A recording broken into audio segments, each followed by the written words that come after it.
Hello guys, welcome to Phonic What If. So in this video, we will see, what if a marriage between Naruto and Nefertari Vivi was the only way to save Alabasta from war? If you enjoy these kinds of stories, don't forget to show us some love by hitting the like button and subscribing to the channel. Your support means the world to us. Now, let's start the story. Chapter 1. Worlds apart, the desert sun beat down mercilessly on the endless dunes of Alabasta, and Princess Nefertari Vivi could feel sweat trickling down her spine beneath the formal royal robes. He gazed out from the palace balcony at Alabasta, the capital city spreading beneath her like a sea of white stone and tanned clay.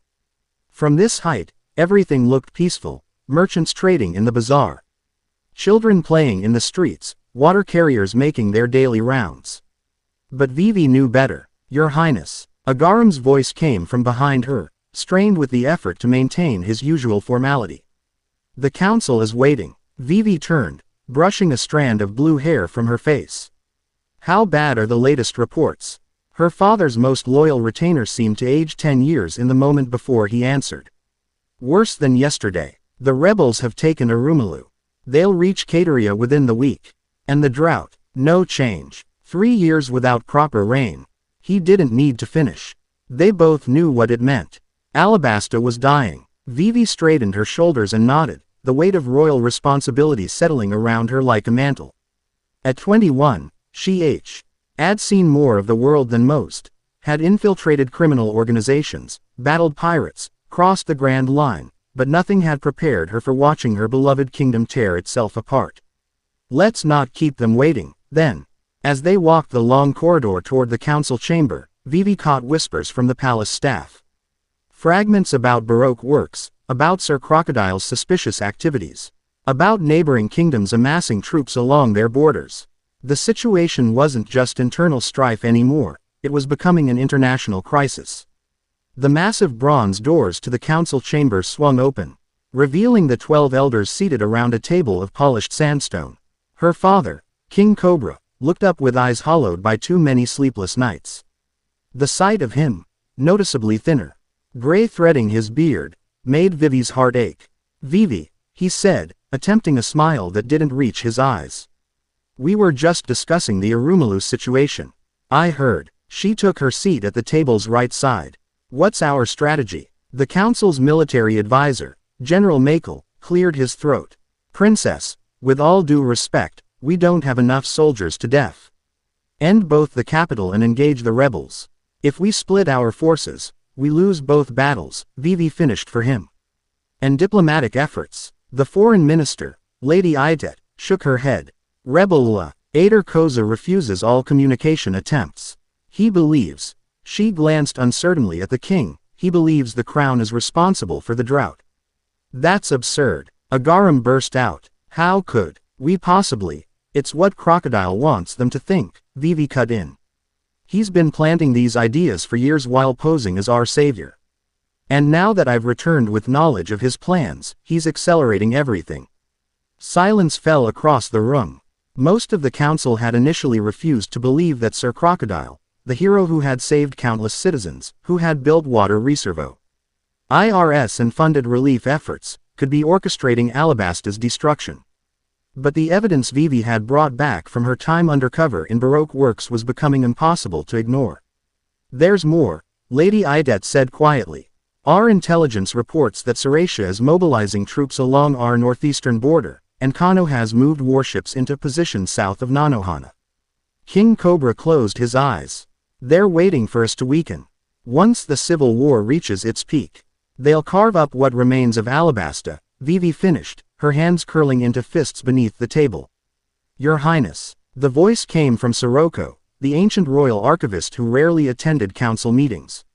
All eyes turned to the frail old man as he stood shakily, clutching a scroll sealed with wax bearing the royal crest. "I believe I may have found something of importance." Miles away and worlds apart, Uzumaki Naruto crouched on a tree branch, squinting through the early morning mist that clung to the forests outside Konoha. The blonde shinobi adjusted his headband and scanned the clearing below, where a thin man in dark robes was carefully arranging strange objects in a precise pattern. "Anything yet?" Sakura's voice came through his earpiece, barely above a whisper. He's still doing that weird ritual thing, Naruto muttered. A bunch of mirrors and crystals. Doesn't look dangerous, but stay alert, came Kakashi's lazy drawl. This Shiromu character has already stolen scrolls from 3 hidden villages. Whatever he's planning, it's no small matter. Naruto nodded, though his teammates couldn't see him. At 21, he was no longer the impulsive genin who'd rush in without thinking. Years of training, war, and the constant threat of the Akatsuki had hammered patience into him, though not too much. He was still Naruto, after all. Below, Shiromu completed his arrangement, a complex array of mirrors surrounding a central crystal that pulsed with an inner light. The thief began weaving hand signs Naruto had never seen before, his movements unnaturally fluid. Guys, Naruto whispered, I think he's starting. Those aren't normal jutsu signs. I'm coming to your position, Kakashi replied.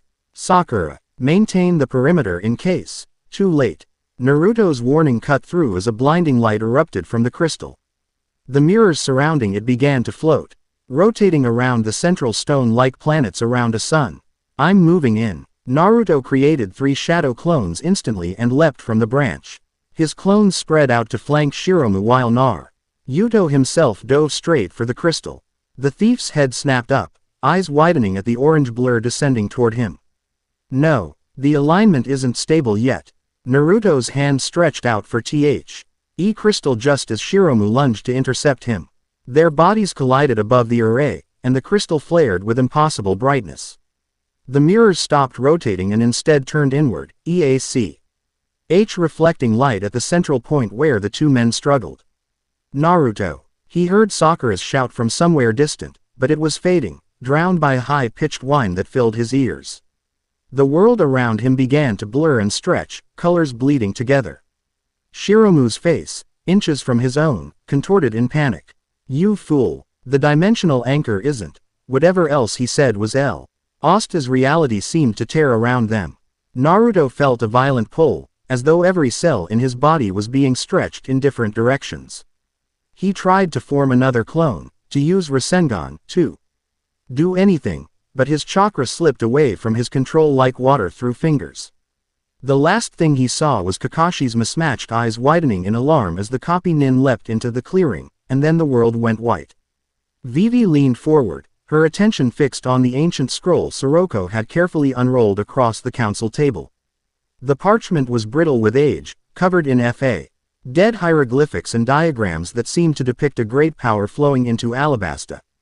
This text dates to the Void Century, Sirocco explained, his voice quavering with excitement or fear, perhaps both. It speaks of a time when Alabasta faced destruction not unlike our present crisis. The Void Century, General Makel scoffed. Fairy tales and myths. With respect, General, King Cobra interjected. The royal family knows there is more truth to those tales than world governments would have people believe. Vivi traced her finger along the edge of the parchment, careful not to touch the fragile text itself.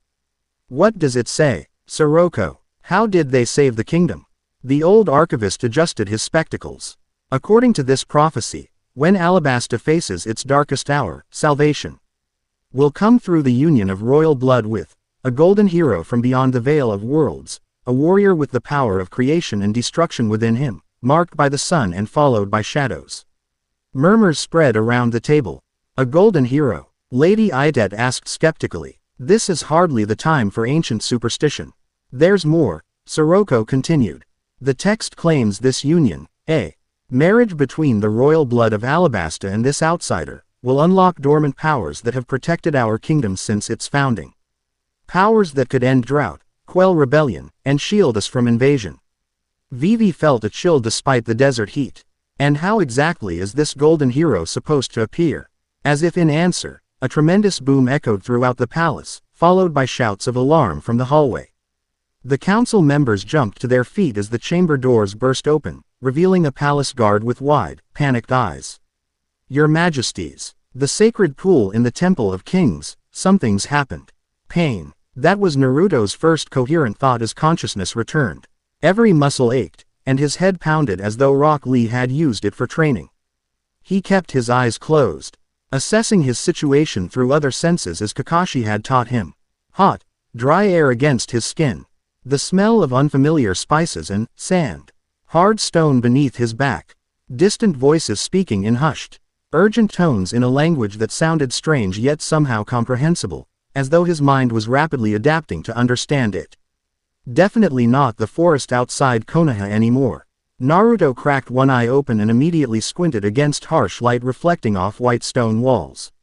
He appeared to be in some kind of ceremonial chamber with high ceilings and deep pillars carved with symbols he didn't recognize. A pool of water lay nearby, though much of it had splashed out, probably from whatever had brought him here. 4 guards stood at the edges of his vision, spears pointed in his direction. They wore uniforms unlike anything in the shinobi nations, light armor that seemed designed for desert conditions, with symbols that reminded him vaguely of Suna, though clearly different. "He's awake," one guard said tensely. "Alert the princess." "Princess." Naruto tried to sit up and immediately regretted it as pain lanced through his skull. "Where?" He coughed, his throat dry. "Where am I?" The guards exchanged glances but didn't answer. Naruto noticed they seemed almost afraid of him, keeping their distance despite their weapons. He slowly raised his hands to show he wasn't a threat, for now. At least, until he figured out what was happening. Footsteps echoed against stone, and the guards stiffened to attention. Naruto turned his head to see a procession entering the chamber. Led by an older man with a regal bearing and a girl. No, a young woman, with striking blue hair and determined eyes that immediately assessed him with an intelligence that reminded him of Shikamaru. "That's impossible," a wizened old man behind them was saying. "The prophecy couldn't possibly." "Silence, Sirocco," the older man commanded, though his voice held no malice. He approached Naruto cautiously, guards moving to flank him protectively. "I am King Cobra of Alabasta. Who are you, stranger, and how did you come to appear in our sacred temple?" Naruto blinked, struggling to process the unfamiliar names. Alabasta, was that a country beyond the shinobi nations? He'd never heard of it, and geography had never been his strong suit. Still, the situation called for caution rather than his usual boisterousness. "My name is Uzumaki Naruto," he said carefully, managing to sit up despite the pain. "I'm a shinobi of Konohagakure. I was on a mission when something went wrong with a ritual. There was a bright light, and then I was here." He looked around again. "Wherever here is." The blue-haired woman stepped forward, studying him with intensity. "You claim to be from Konohagakure. I've traveled much of the Grand Line and the Four Blues, but I've never heard of such a place." Grand Line, Four Blues. Now Naruto was truly confused. "And I've never heard of Alabasta or any Grand Line." He stood slowly, noting how the guards tensed. "Look, there's been some mistake. I need to get back to my team. They'll be worried, and we were in the middle of an important mission." The old man, Sirocco, pushed forward suddenly, eyes wide as he stared at Naruto. Golden hair, whisker marks like the sun's rays, the power of creation within. He turned to the king, voice trembling. "Your Majesty, the prophecy speaks of a warrior from beyond our world. What if it means literally from another world entirely?" The king's expression remained impassive, but Naruto did. Miss the flicker of hope in his eyes. "Another world? That's quite a leap, Sirocco." "Not necessarily," the blue-haired woman said thoughtfully. "The Grand Line is full of inexplicable phenomena. Devil fruits, the knock-up stream, the mysterious powers of certain islands. Who's to say there aren't other worlds beyond our own?"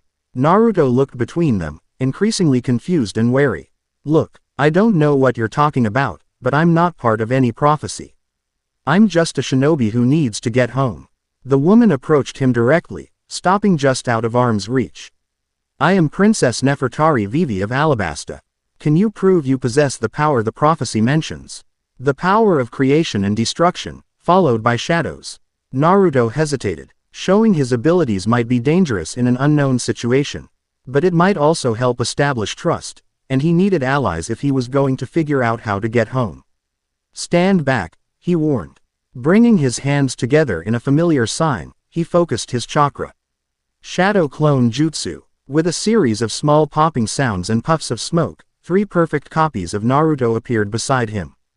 The guards gasped and stepped back, while Sirocco nearly fell over in his excitement. "The shadows that follow him," the old man exclaimed, And the power to create life from nothing. They're not alive, Naruto explained, dismissing the clones with a wave. They're just chakra constructs. It's a common technique where I'm from. Though he deliberately didn't mention that creating solid clones in the numbers he could manage was far from common. King Cobra and Princess Vivi exchanged a significant look. I believe, the king said slowly, we have much to discuss, Uzumaki Naruto. The royal council chamber had descended into chaos. After Naruto's demonstration of the shadow clone technique and a brief explanation of chakra, met with blank stares and comparisons to something called devil fruit powers, the council members had erupted into frantic debate. This is absurd, General Makel thundered. We cannot base our kingdom's salvation on fairy tales and a stranger who fell into a pool. The sacred pool, Soroko corrected, clutching the prophecy scroll protectively. The very pool mentioned in these texts is the gateway through which the golden hero would arrive. Even if the prophecy is real, Lady Aitet interjected. It specifically mentions a union, a marriage to the royal line. Are you suggesting Princess Vivi should marry this otherworlder based on a coincidence? Vivi had remained silent throughout much of the argument, her keen eyes studying Naruto from across the table. He met her gaze steadily, trying to project calm despite his inner turmoil. The reality of his situation was slowly inking in. He wasn't just in another country. If these people were to be believed, he was in another world entirely. If I may, Naruto finally spoke up, silencing the bickering council members. I understand you have problems here, drought, rebellion, invasion threats. I'm sorry for that, but I need to find a way back to my world. My friends don't know what happened to me, and I have responsibilities there. King Cobra nodded solemnly. Your desire to return home is understandable, Naruto. However, the method that brought you here was unexpected and apparently accidental. Finding a way to reverse it may take time. And time, Vivi added quietly, is what Alabasta doesn't have. A heavy silence fell over the room. Naruto felt the weight of their desperate situation. It reminded him of home during Pain's attack. Of the Fourth Shinobi War, of moments when everything hung in the balance. The prophecy is clear, Soroko finally said. The Golden Hero must join with the royal bloodline to activate the ancient powers that will save Alabasta. Throughout our history, such unions have been arranged for the kingdom's prosperity. You're talking about political marriage, Naruto stated bluntly, causing several council members to shift uncomfortably. Vivi met his gaze directly. I've done far more difficult things for my kingdom, Mr. Uzumaki. Just Naruto is fine, he replied automatically, then realized what she was implying. Wait, you're actually considering this? Marrying a complete stranger from another world because some ancient scroll says so. I'm considering all options that might prevent thousands of my people from dying, Vivi answered, her voice calm but with an undercurrent of steel that reminded Naruto of Tsunade at her most determined. Wouldn't you do the same for your home? The question hit Naruto hard. How many times had he put his life on the line for Konoha? How many sacrifices had he made? But marriage. Before he could answer, the chamber doors burst open. A palace guard rushed in, blood streaming from a cut on his forehead. Your Majesty, we're under attack. Baroque Works agents have infiltrated the palace. The reaction was immediate.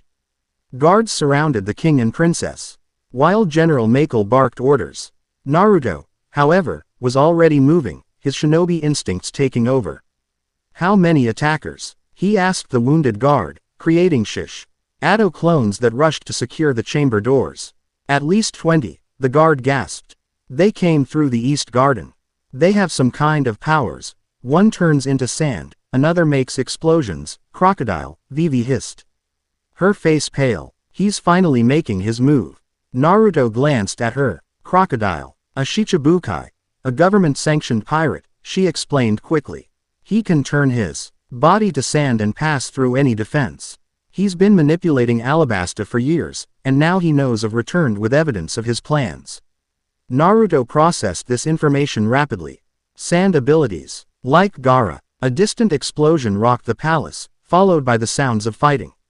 We need to evacuate His Majesty and the princess, Agaram insisted, drawing a weapon that looked like a saxophone but somehow functioned as a gun, another bizarre aspect of this world. No, Vivi countered firmly. Running plays into Crocodile's hands. He'll claim the royal family abandoned the people during an attack. Naruto stepped forward. Let me help. I've fought sand users before. General Makel scoffed. We don't know if we can trust you. Father, Vivi addressed the king directly, if the prophecy is true. Then Naruto came here for a reason. Let him prove it. King Cobra studied Naruto's determined face before nodding once. Very well. But Vivi, you must stay protected. Naruto grinned. For the first time since arriving in this strange world. I'll leave some clones to guard the princess. The rest of us can handle these Baroque works guys. Without waiting for approval, Naruto created 10 shadow clones. 5 of which formed a protective circle around Vivi and the king. The real Naruto and the remaining clones moved toward the doors. Wait, Vivi called. Crocodile can only be hit if his sand is solidified. Water or blood will work. Naruto nodded. Thanks for the tip. I've got a few tricks that might surprise him. As they moved into the corridor, sounds of combat grew louder. Palace guards were engaged with strangely dressed individuals wielding unusual weapons and abilities. Naruto quickly assessed the situation. These fighters were strong, but not on the level of the opponents he'd faced during the war. A woman with spikes protruding from her body charged toward them, only to be met by 2 Naruto clones who seamlessly coordinated a counterattack that sent her crashing into a wall. What the? She gasped, staring at the identical blondes. That's not a devil fruit I recognize. Because it's not, Naruto replied, already moving past her toward the main conflict. Where's your boss? The sand guy. A deep, mocking laugh answered him as the corridor ahead began to swirl with sand. The particles coalesced into the form of a tall man with a scar across his face. Wearing an elegant fur coat and smoking a cigar. I don't know who you are, Crocodile said, his voice a threatening rumble, but you've chosen the wrong side in this conflict. Naruto sized up his opponent. Despite the man's relaxed posture, he radiated danger. Like many of the most lethal shinobi Naruto had encountered, his confidence came from absolute certainty in his own power. I'm Uzumaki Naruto, he announced, falling into a ready stance. And I don't like guys who attack innocent people for their own gain. Crocodile's eyes narrowed slightly. Another self-righteous fool like Straw Hat. His arm dissolved into sand, stretching toward Naruto at frightening speed. Desert Spada. The sand blade cut through the marble floor like it was paper, heading straight for Naruto. He leapt aside, the attack missing by inches, and countered immediately. Water release. Wild water wave. Naruto had learned a few water techniques specifically because they complemented his wind affinity, and he was grateful for the training as a spray of water shot toward Crocodile. The Shichibukai's eyes widened in genuine surprise as the water hit his sand arm, solidifying it instantly. Before he could recover, Naruto was on him. A Rasengan forming in his palm. Rasengan. The spiraling sphere of chakra slammed into Crocodile's chest, sending him crashing through the palace wall and into the courtyard beyond.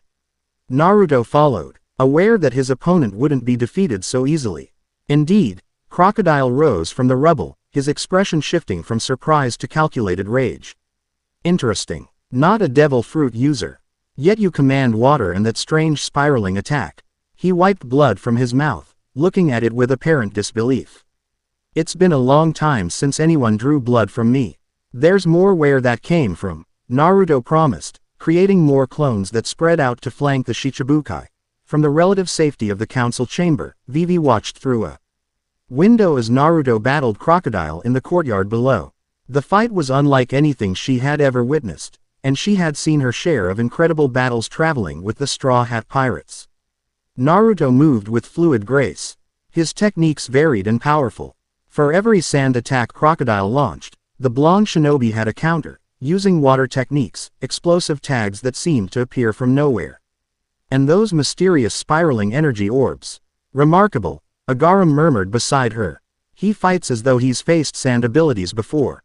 He mentioned someone named Gaara, Vivi recalled. Perhaps a similar opponent from his world. The battle in the courtyard intensified. Crocodile, clearly frustrated by Naruto's effectiveness, unleashed more destructive attacks, transforming into a living sandstorm that threatened to consume everything in its path. Desert Girasole. The sand beneath Naruto's feet collapsed into a massive sinkhole, but the shinobi simply walked up the vertical wall of sand, defying gravity in a way that made Vivi's eyes widen. How is he doing that? One of the council members gasped. He called it chakra control, Vivi answered, remembering Naruto's brief explanation. Apparently it's common in his world. Below, Naruto had created dozens more clones, surrounding Crocodile from all angles. They attacked in perfect coordination, forcing the Ibukai on the defensive for perhaps the first time in years. When Crocodile attempted to escape by dissolving into sand and streaming toward an exit, Naruto somehow sensed his movement and intercepted with another water technique that solidified the sand mid-flight. Your Highness, General Makel spoke up, his earlier skepticism noticeably diminished. If this young man can hold his own against a Shichibukai, perhaps there is merit to Soroko's prophecy after all. Vivi didn't respond immediately, her thoughts conflicted. On one hand, Naruto's abilities could indeed be the salvation Alabasta needed. On the other, the idea of marrying a complete stranger, prophecy or not, felt like a step backward from everything she had fought for in her life. Yet as she watched him battle selflessly for a kingdom not his own, against an enemy he had no personal quarrel with, something stirred within her. Not romantic interest, not yet, but respect, and perhaps the first seeds of trust. The battle reached its climax when Crocodile, realizing he was outmatched in direct combat, attempted a desperate attack on the palace itself. His sand formed into multiple spears that shot toward the windows where the royal party watched. Down, Agaram shouted, pulling Vivi away from the window. But the attack never reached them. In a flash of orange, Naruto appeared directly in the path of the sand spears, his hands forming unfamiliar signs. Wind style. Pressure wall. A visible distortion in the air materialized before him, and when the sand spears hit this invisible barrier, they dispersed harmlessly. Naruto didn't stop there. He leapt out the window, directly toward Crocodile, his right hand extended as an impossibly large spiraling orb formed within it, this one glowing with an intense blue-white light. Massive Rasengan. The impact when the technique struck Crocodile was cataclysmic. A dome of energy expanded outward, carving a perfect circle in the courtyard stones and sending the Shichibukai crashing through multiple palace walls. When the dust cleared, Crocodile lay in a crater, unconscious but alive. Silence fell over the palace as guards cautiously approached the fallen Shichibukai. Naruto stood over his defeated opponent, breathing heavily but otherwise appearing unharmed. Vivi found herself moving toward the destroyed section of wall without conscious decision, drawn to the remarkable scene. When she reached the courtyard, Naruto turned to face her, his intense blue eyes meeting hers. Sorry about the damage, he said, rubbing the back of his head sheepishly. I got a little carried away. The casual apology for destroying part of her ancestral home, after defeating one of the most dangerous men in the world, startled a laugh from Vivi. I think we can overlook it, considering the circumstances.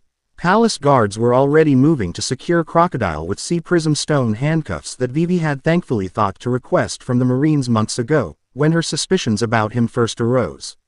Is everyone okay? Naruto asked, genuine concern in his voice as he looked toward the palace. Thanks to you, King Cobra said, approaching with Agaram hovering protectively at his side. The king surveyed the destruction, then the captured Baroque works agents being rounded up by the guards. It seems Alabasta owes you a great debt already, Uzumaki Naruto. Naruto shook his head. I just did what anyone would do. No, Vivi countered softly. You didn't. She had seen enough of the world to know that most people would not risk their lives for strangers, especially in a world not their own. The adrenaline of battle fading, Naruto's expression became more serious. This Crocodile guy, he's just part of your problems, isn't he?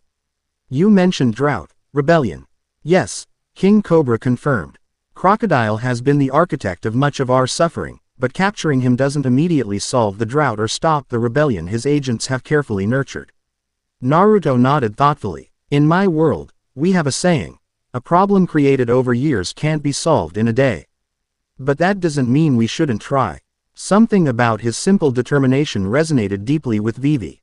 It reminded her of Luffy, that same unshakable resolve that had drawn her to trust the Straw Hat Captain during her darkest hours. The prophecy, Soroko began, stepping forward with the ancient scroll still clutched in his hands.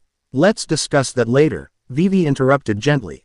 Right now, we need to secure the palace, treat the wounded, and decide what to do with Crocodile. Naruto gave her a grateful look, clearly not eager to return to the marriage discussion so soon. I can help with the wounded. I know some basic medical ninjutsu, not as good as my teammate Sakura, but enough for first aid. As they walked back toward the palace, Vivi found herself studying the strange visitor from another world. He moved with the confident grace of a trained warrior. Yet his eyes held a kindness that seemed at odds with his battle prowess. He noticed her gaze and offered a small, genuine smile that she found herself returning. Perhaps, Vivi thought, there were worse fates than being bound to such a man, prophecy or not. Night fell over Alabasta, bringing blessed coolness after the scorching day. Naruto stood on the palace balcony where he'd first seen Vivi that morning, marveling at how much had changed in a single day. The stars above were arranged in patterns he didn't recognize, a constant reminder that he truly was in another world. Trouble sleeping? Vivi's voice came from behind him. Naruto turned to see the princess approaching, her formal robes replaced by simpler attire that reminded him somewhat of civilian clothes in Suna. Yeah, too much to think about. She joined him at the balcony rail, keeping a respectful distance. I imagine being suddenly transported to another world would make sleep difficult. That, and wondering if my friends are okay. Naruto gazed up at the unfamiliar stars. There was a fight happening when I got pulled here. Shiromu, the guy performing the ritual, he might have hurt my teammates. Your loyalty to them is admirable, Vivi said softly. I understand that feeling well. Naruto glanced at her curiously. You mentioned traveling with pirates earlier. That doesn't seem very princess-like. A small smile touched Vivi's lips. The Straw Hat Pirates are unconventional. Their captain, Luffy, saved me when I was undercover in Baroque works. Without them, I would never have made it back to Alabasta. Her expression grew more serious. I owe them everything, and they're fighting their own battles elsewhere in the Grand Line. They sound like good people. The best, Vivi agreed. Much like your friends, I imagine. They fell into comfortable silence for a moment, the cool desert breeze playing with Vivi's blue hair. Naruto found himself appreciating the quiet strength she projected, so different from his own typically boisterous nature, yet somehow compatible. About the prophecy, Vivi finally said, turning to face him directly. I want you to know I don't expect anything from you. You're a stranger in our world. Thrown here by accident. The idea that you should be bound to me, to Alabasta, by some ancient text seems unfair. Naruto considered her words carefully. In my world, I grew up with nothing. No family, no clan, just a village that mostly feared or hated me because of something sealed inside me as a baby. He paused, unsure how much to reveal, but deciding honesty was the best approach. I know what it's like to feel responsible for others, to want to protect them at any cost. Your people are lucky to have a princess who cares so much. Vivi's eyes widened slightly at the personal revelation. What changed? With your village, I mean. I proved myself, over and over, Naruto said with a small smile. Made friends who saw me for who I really was. Saved the village a few times. The usual stuff. His casual description of what must have been extraordinary events made Vivi laugh softly. I'm beginning to think our worlds aren't so different after all. Different powers, different geography. But the same struggles for acceptance and peace. Yeah, Naruto agreed, warming to the thought. People are people everywhere, I guess. Another comfortable silence fell between them. Below, the city of Alubarna twinkled with lights, citizens unaware of how close they had come to disaster that day, or how much danger still threatened their kingdom. Tomorrow, Vivi said quietly. The council will want an answer about the prophecy. About the union it suggests. Naruto nodded, his expression thoughtful. I've been thinking about that. I don't know if I believe in prophecies. But I do believe in helping people when they need it. Your kingdom is in trouble, and if there's a chance this marriage thing could help. He trailed off, struggling with the enormity of what he was considering. It would be a political arrangement, Vivi clarified, her voice carefully controlled. A means to an end. Perhaps in time, we might develop friendship, at least. I've had worse starting points for relationships, Naruto said with a wry smile. Most people tried to kill me before becoming my friends. That startled another laugh from Vivi. Should I be concerned at our relationship began relatively peacefully, then. Probably. Naruto grinned, finding unexpected comfort in their budding rapport. The moment was interrupted by a distant rumble. Both turned to look toward the eastern horizon, where dark clouds had gathered despite the clear night sky directly above the palace. A storm? Naruto questioned. Vivi's expression grew troubled. Not a natural one. That's the direction of Arumalu, where the rebels are based. She gripped the balcony railing tightly. Something's happening. As if summoned by her words, a palace messenger appeared at the balcony entrance, slightly out of breath. Princess Vivi, your presence is requested in the communication room immediately. We've received an urgent report from our eastern outpost. Naruto and Vivi exchange. Eda looked before following the messenger through the palace corridors. When they reached the communication room, they found King Cobra and several council members already gathered around a snail, a lit aerial snail, that somehow functioned as a communication device. Another bizarre aspect of this world that Naruto filed away for later consideration. Massive explosion, a frantic voice was saying through the snail. The rebel camp is in chaos.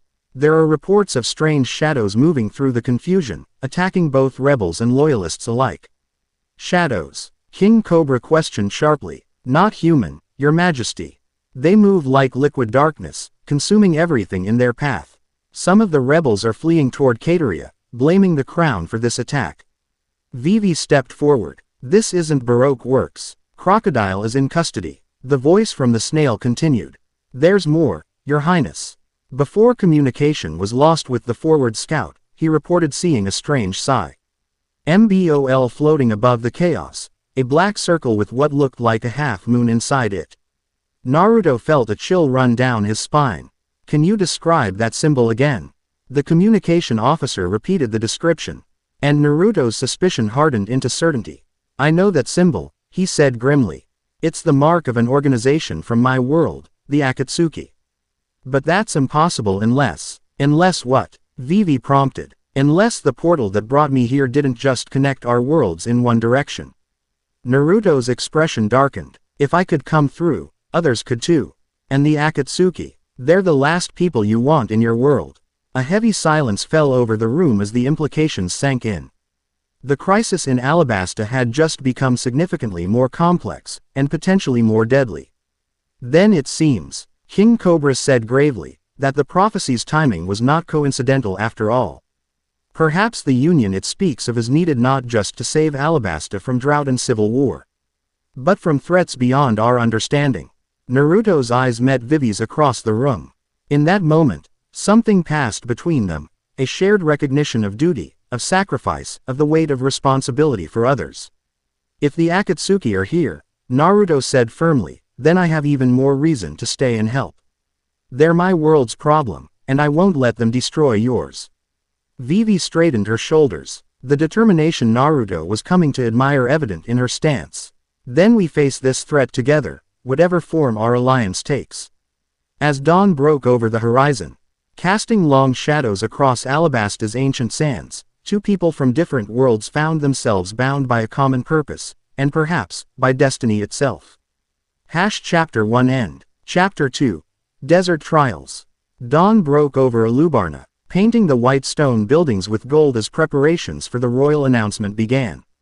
In the 3 days since his arrival in this strange world, Naruto had barely had time to process everything that had happened. Crocodile's capture had been a victory, but reports of mysterious shadows attacking both rebels and loyalists continued to pour in from the eastern provinces.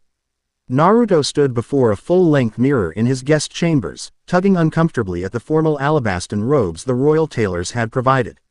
The flowing fabric was lighter than it appeared, designed for the desert heat, but still felt alien compared to his usual attire. A knock at the door interrupted his fidgeting. Enter, he called, giving up on adjusting the elaborate collar. Agaram appeared in the doorway, his tall form stooping slightly to avoid hitting the frame. His Majesty requests your presence in the strategy room before the public ceremony. More bad news? Naruto asked, recognizing the tension in the royal advisor's face. I fear so, Agaram admitted. The situation in Arumalu has deteriorated further. Naruto nodded grimly. I'll be right there. As they walked through the palace corridors, the bustle of servants preparing for the day's ceremony created a strange contrast with the grim faces of soldiers they passed. Everyone in the palace now knew of the plan. The foreign warrior would marry Princess Vivi in accordance with ancient prophecy, uniting their powers to save Alabasta. What most didn't know was the true nature of the shadows that threatened them alongside drought and rebellion. The strategy room door opened to reveal King Cobra standing over a large map table, with Vivi and General Makel on either side. Vivi glanced up as Naruto entered, offering a small smile that didn't reach her eyes. Naruto, the king greeted him. Thank you for coming. What's happened? Naruto asked, moving directly to the table. Makel pointed to several marked locations on the eastern portion of the map. These villages have reported attacks by the shadow creatures you identified as being connected to this Akatsuki organization. Unlike normal attacks, there are no survivors. The entire population simply vanish. Naruto's jaw tightened. That sounds like chakra absorption on a massive scale. If it is the Akatsuki, they must be feeding these people's life energy to something. Or someone, Vivi added quietly. There's more, King Cobra said, indicating the northeastern border. Our scouts report increased military activity in Suratia. Lord Tashiki has nearly doubled his forces along the border in the past 2 days. He's preparing to invade, Naruto concluded.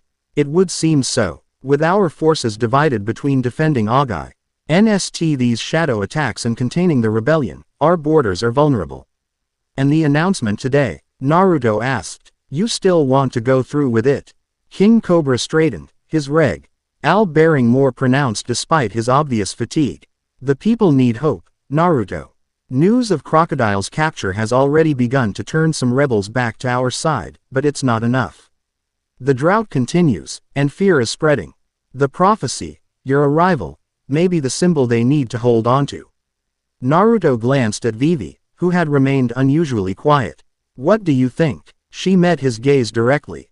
I think we need to give my people something to believe in while we find a real solution. If that means announcing our engagement today, then I support it. The practical, dutiful response. Was exactly what Naruto had come to expect from her in their brief acquaintance, but he caught the slight tension in her shoulders that betrayed her unease. There's one more matter, Soroko spoke up from his seat in the corner. Where he'd been so quiet Naruto hadn't initially noticed him. I've been studying the prophecy further, and there's a critical component we must address. The old archivist approached the table, placing an ancient stone tablet beside the map. According to these texts, the union must be blessed by the ancient guardians of Alabasta. This requires a journey to the Temple of Oasis, deep in the desert, where the royal couple must undergo the traditional trials. Trials? Naruto questioned. Tests of worthiness, Vivi explained. They're mentioned in our oldest histories, though no royal has undertaken them in centuries. The last was my ancestor Queen Nephthys, 5 generations ago. Soroko nodded enthusiastically. The trials will legitimize your union in the eyes of tradition and activate the dormant powers that will save our kingdom. What kind of trials are we talking about? Naruto asked warily. That's the problem, Vivi said. The specifics were deliberately not recorded. Each pair faces challenges unique to them. General Makel scoffed. This is absurd. We cannot send Princess Vivi into the desert on some mystical quest while we face invasion and rebellion. The political marriage is one thing, but this may be our only hope of unlocking the power mentioned in the prophecy, King Cobra finished. I don't like it either, General, but we've exhausted our conventional options. A heavy silence fell over the room. Naruto studied the map, noting the Temple of Oasis location marked in faded ink far from any settlements. How long would this journey take? He finally asked. 3 days to reach the temple, Vivi answered. Perhaps another day for the trials themselves, then 3 days to return. A week, if all goes well. Naruto considered this. A week away from the capital during such a crisis seemed dangerous, yet the potential reward, if the prophecy had any truth to it, could be worth the risk. If these shadow creatures are connected to the Akatsuki, he said slowly, then finding a way to combat them has to be our priority. If that means ancient trials in the desert, I'm in. Vivi nodded, her expression resolving into determination. Then we'll depart after the announcement. A small escort only, we'll move faster that way. Princess, Agaram protested, you cannot possibly. I've crossed the desert before, Agaram, she reminded him gently. And this time I'll have a shinobi for protection. She glanced at Naruto with a hint of amusement. One who managed to defeat a Shichibukai single-handedly. General Makel grudgingly nodded. The princess is correct. A large escort would only draw attention. However, I insist on at least 4 of my best soldiers accompanying you. 2. Vivi countered. Speed and stealth will be our allies in this journey. After further discussion, the details were settled. Naruto and Vivi would depart immediately following the announcement ceremony, accompanied by 2 elite guards. Meanwhile, the royal forces would continue their efforts to contain the rebellion and defend against the shadow attacks. As the meeting concluded, Naruto found himself alone with Vivi for a moment as the others filed out. Are you sure about this? He asked quietly. Heading into the desert with someone you barely know, based on some ancient prophecy. Vivi gave him a measured look. I've placed my trust in stranger companions before.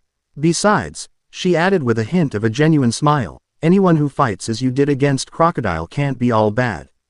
Before Naruto could respond, Agaram returned to escort them to the grand balcony for the announcement. As they walked, Naruto reflected on the absurdity of his situation, about to be publicly engaged to a princess from another world, preparing for mystical trials in a desert kingdom facing multiple existential threats. Even by his standards, this was unusual. Yet somehow, looking at Vivi's resolute profile as they approached the balcony doors, it didn't feel wrong. The central plaza of Alubarna was packed with citizens, their faces upturned toward the palace balcony as King Cobra addressed them. Naruto stood slightly behind Vivi, watching the crowd's reactions as the king spoke of hope in dark times, of ancient prophecies, and of a warrior from beyond their world who would help save Alabasta. Murmurs rippled through the gathering as Naruto stepped forward at the king's gesture. Some faces showed skepticism, others desperate hope, and more than a few displayed outright fear. People of Alabasta, King Cobra proclaimed, his voice carrying across the plaza. I present to you Uzumaki Naruto, the golden warrior foretold in our ancient texts.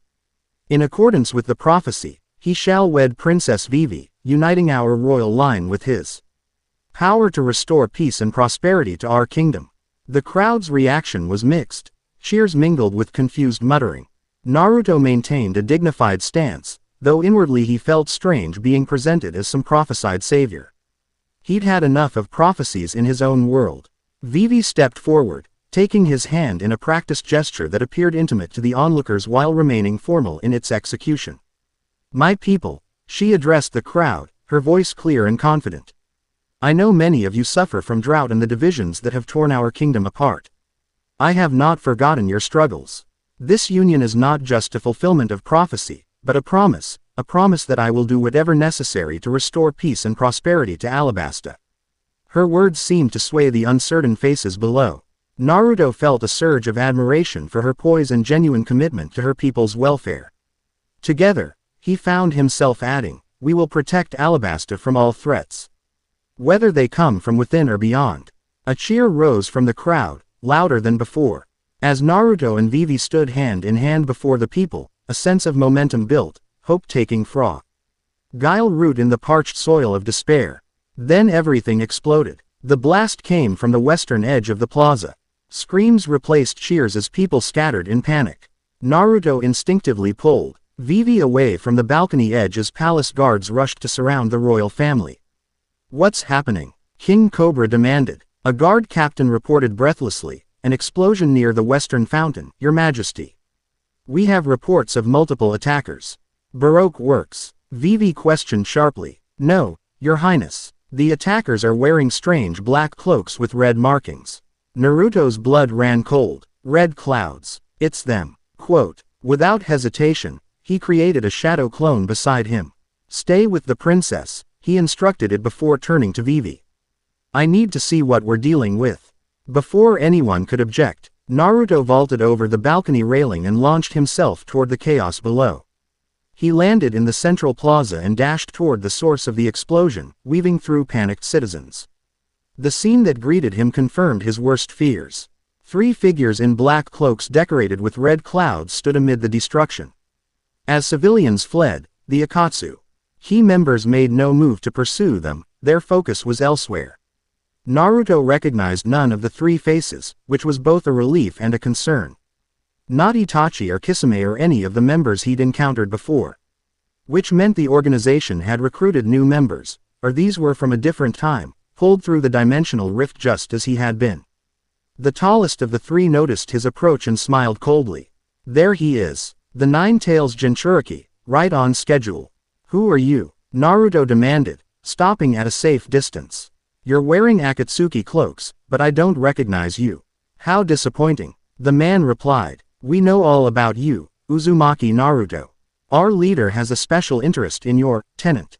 The reference to the 9 tails confirmed Naruto's suspicions. Somehow, the Akatsuki had followed him to this world, or been pulled through the same rift, and they were still pursuing their goal of capturing the tailed beasts. If you're after the 9 tails, you're making a big mistake. Naruto warned, forming a familiar hand sign. Shadow Clone Jutsu. A dozen clones appeared around him, ready for battle. The Akatsuki members didn't appear impressed. Clones won't save you, the tall one said. Seru, Kotai, take care of them. I'll deal with the original. The other 2 members moved with blinding speed. One, a slender woman with pale skin, extended her hands toward 3 of Naruto's clones, who immediately froze in place before dissolving. Blood manipulation, Naruto realized aloud. Like Hidan, but more precise. The second attacker, a heavy-set man with a partially masked face, slammed his fist into the ground. The stone beneath 2 more clones liquefied instantly, dragging them under before solidifying again. Meanwhile, the leader charged Naruto directly. His speed was impressive, Jonin level at least. Naruto barely had time to form a Rasengan before the man was upon him. They clashed in the center of the plaza, the Rasengan grinding against what appeared to be a blade made of condensed chakra extending from the man's forearm. You're outmatched, Jinchuriki, the man hissed. Our intelligence says you rely heavily on the 9 tails power. But we've prepared counters specifically for you. Naruto gritted his teeth as he felt the 9 tails chakra within him respond to his battle tension, then suddenly recoil. Something about his opponent was interfering with his connection to the fox. Chakra suppression, Naruto muttered. That's a new trick for the Akatsuki. The man smiled coldly. We've evolved since your last encounter with our organization. The world has changed, Naruto. We're not the Akatsuki you remember. Before Naruto could process this cryptic statement, a wave of water slammed into his opponent from the side, sending the Akatsuki leader skidding across the plaza. Naruto turned to see Vivi standing at the edge of the square, flanked by royal guards. One guard held what appeared to be a weapon that had generated the water attack.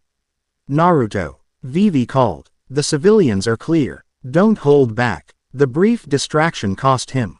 The female Akatsuki member appeared behind him, her hand brushing his arm. Instantly, Naruto felt his blood seem to thicken and slow in his veins. I've tagged your blood, she said softly. You can't escape my technique now. Naruto felt his body growing heavier, his movements sluggish. Fighting through the effect, he managed to create more shadow clones, using them as shields as he leapt back to create distance. Interesting, the woman, Seru, remarked. Your chakra is fighting my control. That's rare. The 3rd Akatsuki member, Kotai, was engaged with the royal guards now, his earth techniques creating chaos as the ground repeatedly liquefied and solidified beneath their feet. Several guards had already been captured in stone prisons that rose around them like cocoons. Vivi herself was holding her own, wielding what appeared to be a slender chain with weighted ends that she spun with remarkable precision. She managed to entangle Kotai's arm momentarily, allowing the guard to land a solid hit with a water technique. Naruto needed to end this quickly. The blood manipulation was slowly spreading through his system, and civilians could return or be caught in the crossfire if the battle dragged on. Multi-shadow clone jutsu, he called out, creating not dozens but hundreds of clones that filled the plaza. The sheer number seemed to give the Akatsuki members pause. That's a lot of chakra, the leader observed. But quantity isn't quality. Maybe not. Naruto replied. But it is a good distraction. While the clones engaged all three opponents, the real Naruto focused inward, entering his mindscape to confront the Nine Tails directly. Hey, Fox, he called. Ed to the massive creature behind the seal. Something's blocking our connection. Any ideas? The Nine Tails growled, its massive form shifting behind the bars. This technique, it targets the seal itself. Someone has knowledge of how your seal functions. Can we break it? Together, perhaps. The fox pressed closer to the bars. But it will require you to draw more deeply on my chakra than you have before. Naruto hesitated. His control of the Nine Tails' power had improved over years of training, but deeper access was always risky, especially in a world where he understood so little Abu. How chakra interacted with the local powers. Outside his mindscape, his clones were being systematically destroyed. Seru's blood manipulation was less effective against clones with their simpler circulatory systems. But the leader's blade was cutting through them efficiently, and Kotai had created a moving wave of liquefied stone that was consuming them by the dozen. Vivi was now directly engaged with Seru, her chain weapon keeping the blood manipulator at a distance while guards attempted to flank her. Alright, Fox, Naruto decided. Let's do this, but carefully. I need to stay in control. The Nine Tails' eyes narrowed. For once, Jinchuriki, we are in agreement. Chakra flowed from the fox to Naruto, burning away the blood manipulation technique as it surged through his system. In the physical world, Naruto's eyes snapped open, now tinged with red, his whisker marks darkening and becoming more pronounced. The Akatsuki leader noticed the change immediately. He's accessing the Nine Tails' power. Seru, Kotai, fall back and implement the containment plan. Naruto moved with newfound speed, appearing beside the leader in an instant. Too late for that. His chakra-enhanced fist connected with the man's jaw, sending him crashing through the fountain at the plaza's edge. Seru abandoned her fight with Vivi and performed a series of rapid hand signs. Blood prison technique. The G, round beneath Naruto's feet began to glow with a complex seal pattern. He recognized the danger immediately and leapt away, only to find another seal forming where he would land. Sealing techniques, he muttered. That's definitely Akatsuki style. As he dodged multiple seals, Kotai completed a different technique. Earth style. Hungry earth. The entire plaza began to sink inward like quicksand. Buildings at the edges cracking as their foundations shifted. Civilians who had remained nearby screamed as windows shattered and walls threatened to collapse. Vivi, Naruto shouted, spotting the NCESS struggling to maintain her footing as the stone beneath her liquefied. Creating a chakra-enhanced clone, Naruto launched himself toward her while his clone engaged Kotai. He reached Vivi just as the ground gave way beneath her, catching her around the waist and leaping to a stable rooftop. The buildings are collapsing, she said urgently. There are still people inside. Naruto nodded, creating another wave of clones. They'll evacuate the civilians. We need to stop these three before they destroy the entire city. The Akatsuki leader had recovered from Naruto's attack and now stood atop a partially collapsed building, performing a complex sequence of hand signs. This has gone on long enough, he called down. Our mission was to confirm your presence and test your capabilities, not level the city. Consider this a warning. Nine Tails, we'll be seeing each other again soon. A swirling vortex of darkness appeared behind the three Akatsuki members. As they backed toward it, Naruto prepared to pursue them, but Seru's final technique gave him pause. Blood release. Life drain. Every person still in the plaza suddenly collapsed, their bodies convulsing as visible streams of red chakra flowed from them toward Seru. Naruto watched in horror as royal guards and civilians alike withered before his eyes, their vital energy being stolen. Stop, he shouted, abandoning his pursuit to rush to the nearest victims. Behind him, the Akatsuki members slipped into the dark portal, which vanished with a sound like tearing fabric. Vivi was already kneeling beside a fallen guard, checking for vital signs. He's alive, but barely. Whatever they did, it drained them almost completely. Naruto moved from victim to victim, using his limited medical ninjutsu to stabilize the most critical cases. As palace medical staff arrived to take over, he rejoined Vivi, his expression grim. This is worse than I thought, he said quietly. They're not just random Akatsuki who came through the rift. They know me. They know about the 9 tails, and they have techniques specifically designed to counter mine. What does that mean? Vivi asked, wiping dust from her face as they surveyed the destruction. It means they planned this. Naruto replied. These aren't opportunists who stumbled through a dimensional tear. They targeted this world. Targeted me, deliberately. The implications hung heavy, between them as they made their way back to the palace. What had begun as a mystical journey to fulfill a prophecy had just become a race against an enemy with unknown capabilities and motivations that spanned worlds. Absolutely not. Agaram's voice echoed through the hastily convened war council. After what just happened, you cannot possibly still be considering this desert expedition. King Cobra sat at the head of the table, his expression grave as reports of casualties and damage continued to arrive. The attack in the plaza had left 27 injured, 3 dead, and significant structural damage to the western quarter of Alubarna. I understand your concern, Agaram, the king said wearily, but this attack only reinforces the urgency of our situation. If these, Akatsuki, can strike so boldly at our capital, what defense do we have against them? General Makel nodded. Conventional weapons were nearly useless against them. Only Naruto's techniques and our water-based weapons had any effect. Vivi, who had changed from her ceremonial dress into more practical travel attire, looked to Naruto.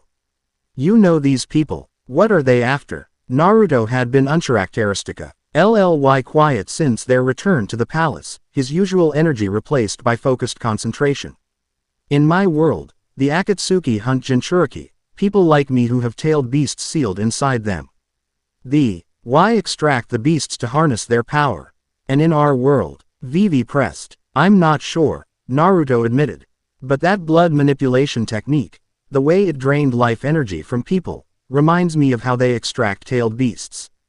They might be trying to collect this world's equivalent of chakra for some purpose. Sirocco cleared his throat nervously. The ancient texts speak of power owing through all living things in Alabasta, connecting our people to the land itself. It's why the royal bloodline has traditionally had the ability to sense imbalances in the kingdom. Like the drought, Vivi murmured. I've always felt a connection to Alabasta's suffering, but I thought it was simply empathy for my people. It's more than that, Princess, Sirocco insisted. The royal blood reads the legacy of the ancient guardians. And according to the prophecy, when united with the Golden Warrior's power, it can restore balance to our world. Naruto frowned thoughtfully. In my world, we have natural energy that flows through everything. Certain techniques allow us to harness it. If something similar exists here, and the Akatsuki are trying to collect it, then the power mentioned, in the prophecy may be our only defense, King Cobra concluded. Which means the journey to the Temple of Oasis must proceed as planned. But the risk, Agaram began. As one we must take, Vivi interrupted firmly. Father, I understand the danger, but waiting only gives our enemies, all of them, more time to prepare. The Akatsuki, Lord Tashiki, the remaining rebel factions, they won't stop because we're cautious. The king studied his daughter's resolute expression with a mixture of pride and sorrow. You've grown so much, Vivi. Your mother would be proud of the queen you'll become. The simple statement carried such weight that the room fell silent for a moment. Naruto watched Vivi blink rapidly, composing herself before responding. Then we leave at dusk, she said. Traveling by GHT will give us cover and spare us the worst of the heat. No further objections were raised. As the council dispersed to make preparations, Naruto followed Vivi into the corridor. You okay? He asked quietly when they were alone. Vivi paused, her shoulders dropping slightly as she allowed herself a moment of vulnerability. My mother died when I was very young. I barely remember her, but whenever my father mentions her like that, it hits you, Naruto finished understandingly. I never knew my parents until much later, and even then, it was complicated. But I get it. Vivi gave him a grateful look. I suppose we have that in common, growing up with absent parents. And the whole weight of the world on our shoulders thing, Naruto added with a small smile. Though usually I'm saving my world, not someone else's. The comment drew a genuine laugh from Vivi, brief but bright amid the day's darkness. Is it strange that I find that comforting? Knowing you've done this before. Naruto rubbed the back of his head. Well, Not exactly this. The whole arranged marriage aspect is new. A faint blush colored Vivi's cheeks. Yes, well, about that. I hope you understand that while the announcement was necessary for political reasons, I don't expect. I know, Naruto assured her quickly. Political arrangement, like you said before. Though maybe we should get to know each other a bit if we're going to be trekking across the desert together, prophecy or no prophecy. That seems reasonable, Vivi agreed, her composure returning. We have a few hours before departure. Perhaps you'd join me in the royal archives. Sirocco has gathered everything we know about the Temple of Oasis and the trials we might face. Naruto nodded. Lead the way, though fair warning. Research isn't exactly my strong suit. Just ask my old academy teachers. As they walked toward the archives, an unspoken understanding passed between them. Whatever political necessity had brought them together, THEY were now allies facing common threats. Trust would come with time, but the foundation was already taking shape, built on shared duty, shared loss, and perhaps, the beginnings of shared respect. Darkness had settled over Alabasta when a small party departed through a hidden passage beneath the royal stables. Naruto and Vivi rode at the front on desert-adapted horses, followed by 2 royal guards, Hasim, a veteran spearman, and Layla, a combat medic trained in both traditional medicine and water-based fighting techniques. They had chosen stealth over ceremony, departing without fanfare while a decoy procession drew attention at the main gates. If the Akatsuki or other enemies were watching, the ruse might buy them crucial hours. The air cooled rapidly once the sun set, a blessing Naruto hadn't expected in the desert. His new attire, lightweight trousers and a loose-fitting tunic in the Alabastan style, supplemented with his own gear, was far more practical for the journey than the formal robes he'd worn at the ceremony. Vivi rode beside him with the confidence of someone who had crossed these sands many times before. She had traded her royal garments for practical desert clothing, her blue hair partially covered by a light headscarf that protected against sand and sun. How far to the first waypoint? Naruto asked as they left the capital behind, the lights of Alubarna fading into the darkness. Hostile Oasis, Vivi replied. About 6 hours ride. We'll rest the horses there briefly, then continue until dawn. There's an abandoned outpost where we can shelter during the day. Naruto nodded. The schedule made sense. Traveling by night to avoid the worst heat, resting during the day. Still, 6 hours of riding stretched before them, and he wasn't particularly experienced with horses. In my world, we usually travel on foot, he mentioned. Shinobi can cover long distances using chakra enhancement. Vivi glanced at him curiously. Could you do that here? Run across the desert instead of riding? Probably, Naruto considered, but it would drain my chakra reserves, and after that fight with the Akatsuki. He shook his head. Better to conserve energy when we can. Besides, I'd rather stay with the group. The underlying message was clear. He didn't want to leave Vivi and the guards unprotected. After the attack in Alubarna, the threat of the Akatsuki weighed heavily on all of them. They rode in silence for a time, the rhythmic sound of hoofbeats on sand and the occasional jingle of tack the only sounds in the vast stillness of the desert night. Stars blazed overhead, countless and brilliant in patterns Naruto still found unfamiliar. You mentioned earlier that you've saved your world before, Vivi said eventually, her voice quiet enough that the guards follow. Wing a respectful distance behind couldn't hear. What did you mean by that? Naruto considered how to answer. His experiences with pain, with Madara and Obito, with Kagaya, they were complex stories had spanned years of conflict and growth. There was a man called Pain, he began, deciding to start with what felt most relevant. He led the Akatsuki for a time and attacked my village directly. He could control gravity, create powerful barriers, summon giant creatures, and he destroyed Konoha almost completely. Vivi's eyes widened. Your entire village? Naruto nodded grimly. Thousands died, but I fought him. Eventually convinced him he was wrong about how to achieve peace, and he used his remaining power to revive those he'd killed before dying himself. He brought people back to life. Vivi sounded understandably skeptical. It was a forbidden technique with a heavy cost, Naruto explained. But yes, after that, there was a war, all the ninja villages united against the Akatsuki and their allies. That's when we faced enemies who wanted to trap the entire world in an endless dream, who tried to resurrect an ancient goddess with the power to reshape reality. He fell silent, realizing how fantastical it all sounded. But Vivi didn't dismiss his story. And you were at the center of it all, she said. It wasn't a question. Because of what's sealed inside me, Naruto confirmed.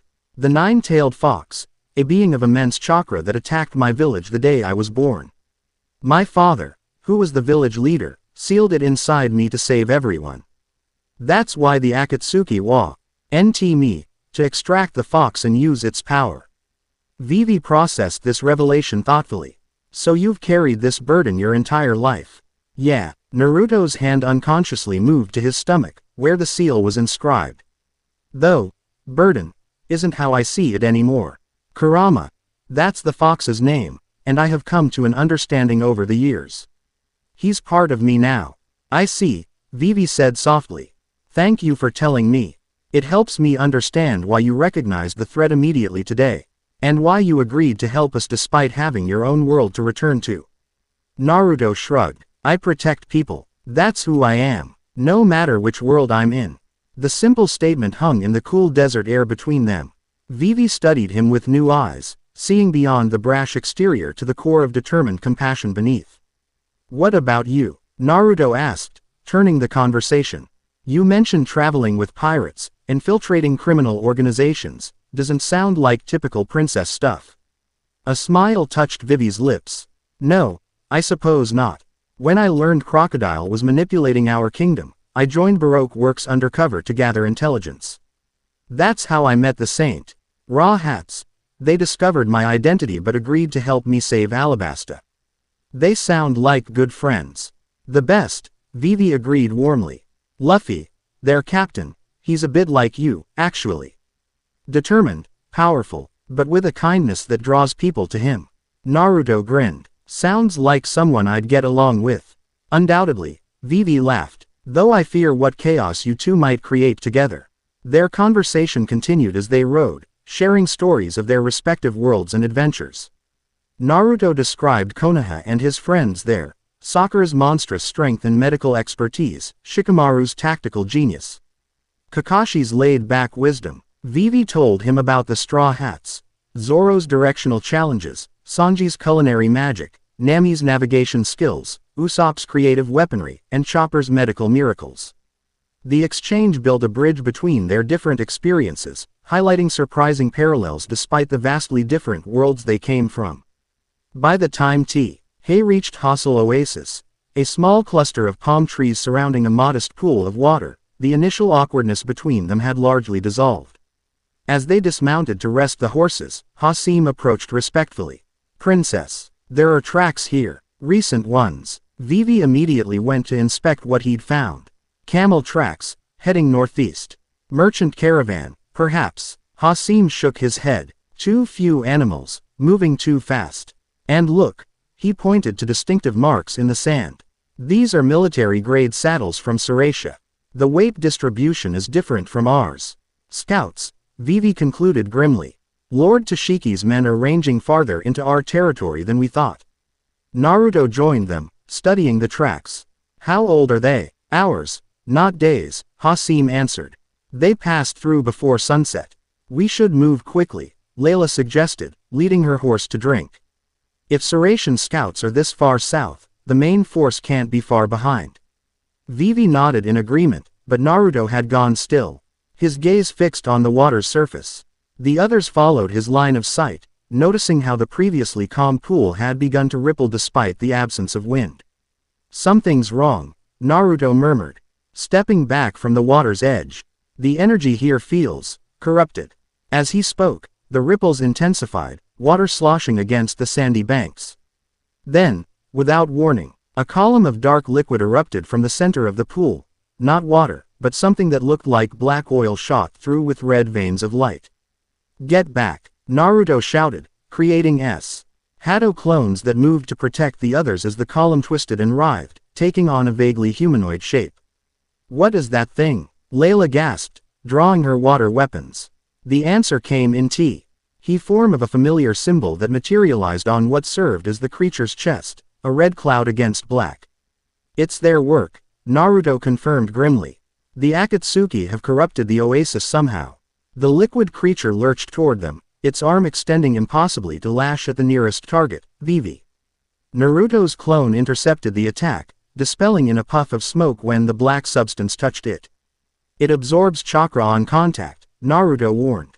Don't let it touch you. Hasim leveled his spear, which began to glow with a blue energy. Princess, take cover. We'll handle this. No, Vivi countermanded, drawing her peacock slashers, the chain weapons Naruto had seen her use in Alubarna. We fight together. The creature split suddenly, dividing into 3 smaller entities that moved with unnatural speed toward each of them. Naruto formed hand signs rapidly. Wind style. Great breakthrough. A powerful gust erupted from his hands, pushing back the creature targeting him. Wind seemed to partially disrupt its liquid form, forcing it to reconstitute more slowly. It's vulnerable to wind, he called to the others. Layla, can your water techniques create pressure waves? The medic nodded, understanding immediately. She manipulated water from her specialized containers, compressing it into dense spheres before launching them at high velocity. When they struck the creature approaching Vivi, the impact created a concussive effect that dispersed its form temporarily. Hasim's energy-infused spear proved similarly effective, the blue glow disrupting the creature's cohesion wherever it struck. But their advantage was short-lived. The creatures began adapting, their movements becoming more erratic and difficult to predict.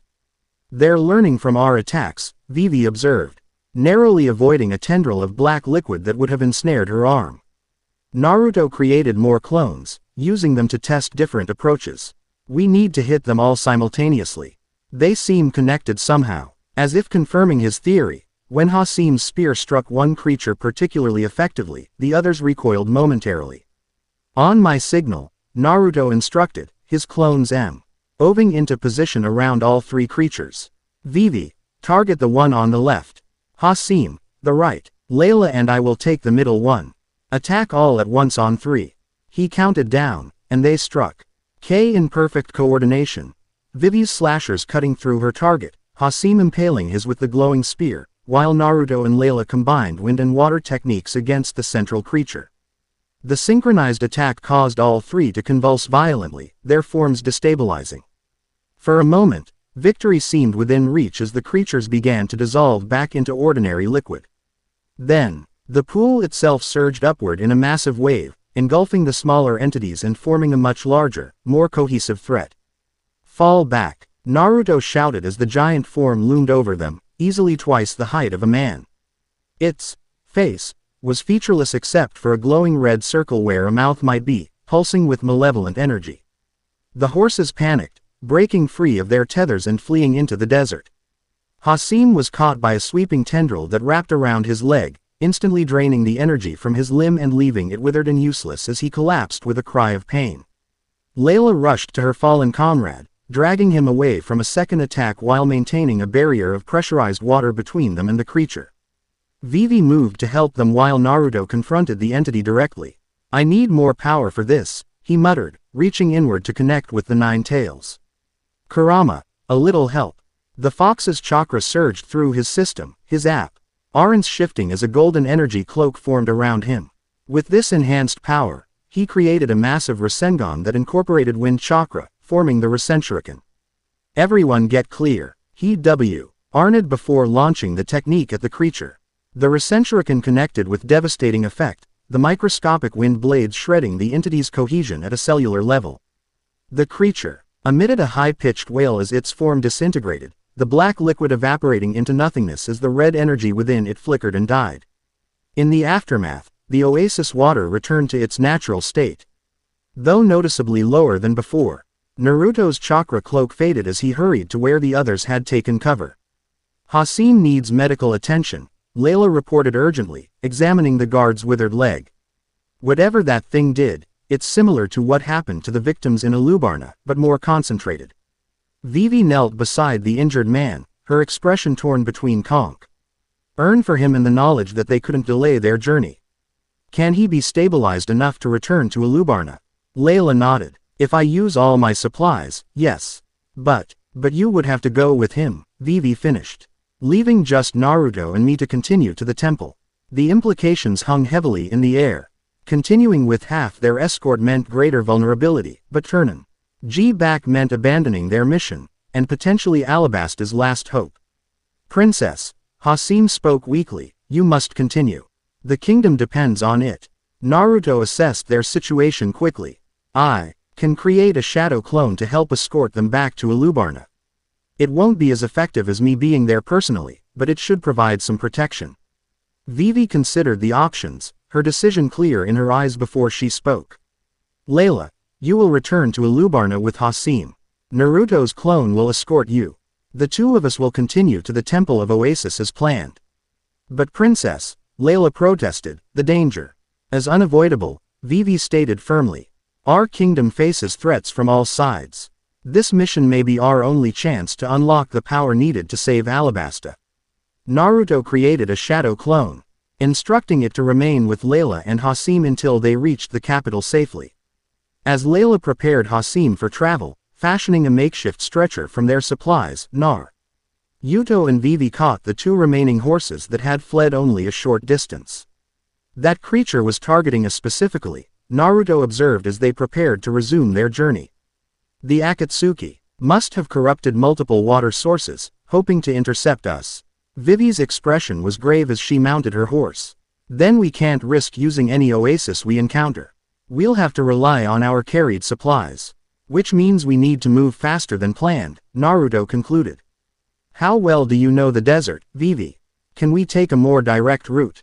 She considered for a moment, mentally recalculating their path. There's a more direct route, yes, but it crosses the deep sands, an area with unstable ground and no landmarks. Navigating it is treacherous even for experienced desert travelers. Naruto grinned. Good thing you're experienced, then. Vivi returned a determined smile. And good thing you have powers beyond what normal desert travelers possess. With their course decided, they bid farewell to Layla and the clone escorting her and Hasim back to Alubarna. As the others disappeared into the night heading west, Naruto and Vivi turned their horses northeast, toward the RT of the desert, and whatever trials awaited them there. The sun rose mercilessly over the dunes, transforming the cool night landscape into a shimmering furnace. Naruto and Vivi had pushed their horses hard through the darkness, reaching the abandoned outpost Vivi had mentioned just as the eastern horizon began to glow. The structure was little more than stone walls and a partial roof, the remnants of a military checkpoint long abandoned. Still, it provided crucial shade and a defensible position to rest during the dangerous daylight hours. We've made good time, Vivi noted as they unsaddled the tired horses and led them to what shelter the ruins offered.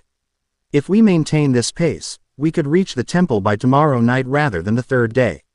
Naruto nodded, wiping sweat from his brow despite the early hour. The desert heat was unlike anything he'd experienced, even during missions in the Land of Wind. Assuming we don't encounter more of those liquid creatures or Seratian scouts. They set up a small camp in the shadiest corner of the ruins, rationing their water carefully now that they couldn't rely on oases. As Vivi prepared a simple meal from their supplies, Naruto created several shadow clones to stand watch at different points around the perimeter. Your clones, Vivi began hesitantly as they ate, they're not just copies, are they? They seem to have independent thoughts. Make decisions on their own. Naruto nodded. They're solid duplicates with my memories and personality. When they dispel, their experiences come back to me. That's how I knew something was wrong at the oasis before we even saw it. My clone with Layla and Hasim encountered another corrupted water source on their way back. Concern flashed across Vivi's face. Are they all right? Yeah, they managed to avoid it. But it confirms our theory. The Akatsuki are targeting water sources throughout Alabasta. He frowned thoughtfully. It's strategic. In a desert kingdom, control the water. Control everything. Vivi finished grimly. The drought that's plagued us for years, I've always suspected it wasn't natural. Crocodile manipulated the dance powder situation, but the rainfall patterns changed even before that. Naruto considered this new information. If the Akatsuki have been influencing your world longer than we realized, it could explain the timing of the prophecy activating now. Maybe it wasn't coincidence that I arrived when I did. Vivi studied him with renewed curiosity. You think your arrival was destined? I don't know about destiny, Naruto admitted with a slight grimace. I've had enough prophecies and fate talk in my world to last a lifetime. But the dimensional rift that brought me here, what if it wasn't an accident? What if it was a response to whatever the Akatsuki are doing? The possibility hung between them, neither wanting to fully embrace or dismiss the idea that forces beyond their understanding had orchestrated their meeting. Either way, Vivi said finally, we're here now, facing these challenges together. Whether by destiny or chance, our paths have crossed when both our worlds need it most. Naruto nodded, appreciating her practical outlook. Speaking of challenges, tell me more about these trials we're supposed to face at the temple. Soroko didn't have many specifics, but there must be legends, stories passed down about previous royal couples who undertook them. Vivi leaned back against the stone wall, gathering her thoughts. The most famous account is of Queen Nephthys and her consort, Tarik. They ruled during the Great Drought 5 generations ago, the last time the trials were attempted. What happened to them? They succeeded, according to the royal archives. Rain returned to Alabasta within days of their completion of the trials. But, she hesitated, Tarik was mortally wounded during the final challenge. He lived long enough to see the first rainfall, then died in Nephthys' arms. Naruto's expression sobered, not the most encouraging precedent. No, Vivi agreed quietly. But other accounts have happier endings. King Menes and Queen Atia emerged from their trials with powers that allowed them to say NSE danger to the kingdom from hundreds of miles away. They ruled for 60 prosperous years. And the trials themselves, any patterns? Vivi shook her head. They're different for each couple, Suppo. Sedley tailored to test the specific qualities needed in that generation's rulers. The common elements seem to be tests of courage, wisdom, sacrifice, and unity, but how those manifest is unique each time. Naruto absorbed this information thoughtfully. So we're going in blind. Not entirely. Vivi reached into her pack and removed a small, weathered book bound in blue leather. This is the personal journal of Princess Reisa, who underwent the trials with Prince Kazum of Suratia during a time when our kingdoms were attempting to forge peace through their union. Naruto raised his eyebrows in surprise. Suratia, the same kingdom that's threatening to invade now.